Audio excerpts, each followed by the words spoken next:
The number of points scored by a basketball team during their most recent 10 games is listed. We're going to use a calculator to create a histogram of this data and interpret the plot.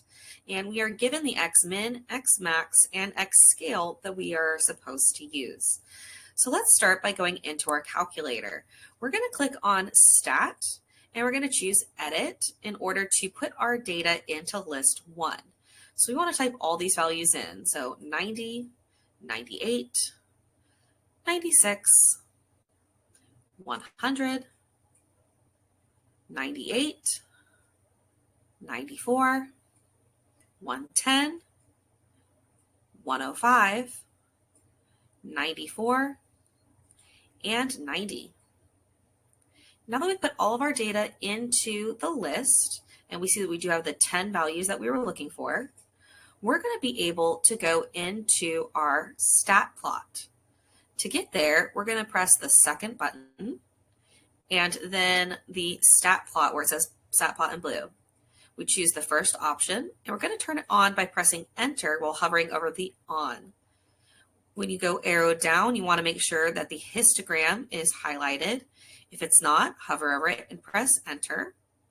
And then put your list 1 into the X list. Frequency should stay as 1. So once you have this set up, you're telling your calculator that you want a histogram. The next thing we need to do is to tell it where it needs to look. So we're going to go into Window, and we're going to put the values we were given in the problem. The x min should be 90, the x max should be 110, and the x scale should be 5.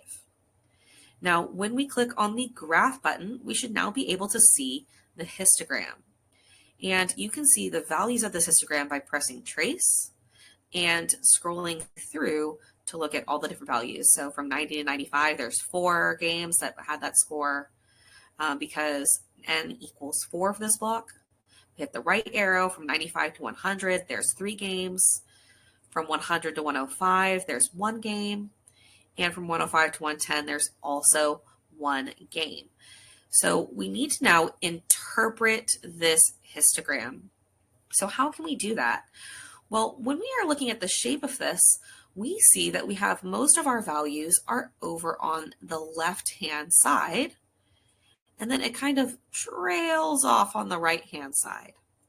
This means that this is a skewed distribution, and because the tail is on the right, we can say it's right skewed. And that means that most of the scores are on the lower end of the range with only a few higher scores. So that's how you're going to interpret this information and this set of data.